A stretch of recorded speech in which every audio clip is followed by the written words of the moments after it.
One of the reasons we watch boxing is because we never know when it's going to end.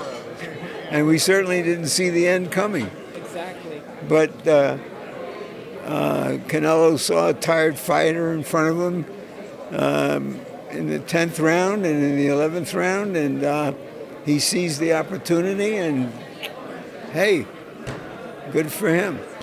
Early in the fight, it seemed like Kovalev had the right plan, working behind the jab, using his length to keep Canelo. What was the difference, do you think, that allowed Canelo to move in and score the knockout win?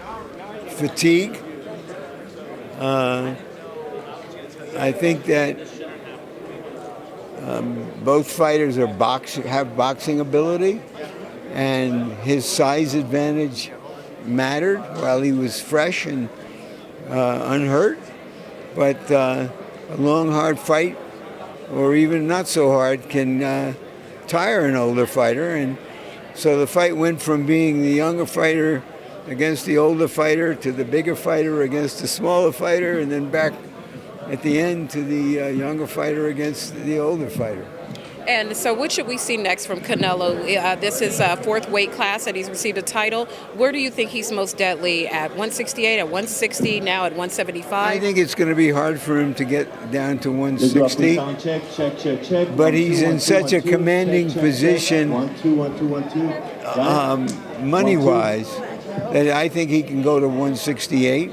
And all the guys who want to fight him at 160 will say, okay, we'll fight him at 168.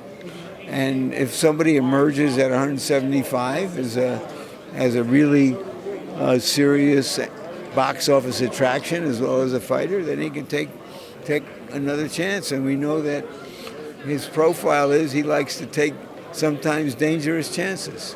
And lastly, amongst those divisions, are there any matchups that you find particularly compelling now that this one's in the books? Well, I had always wanted to see him fight the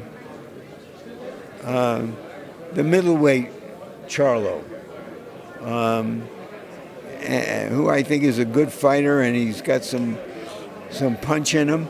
And I thought he's a legitimate challenger. Would he move up to fight it? He was a junior middleweight not that long ago. Would he move up to fight him at 168? Well, I suppose if he got $12 million, he would. Absolutely. Thank you so much. I appreciate your time.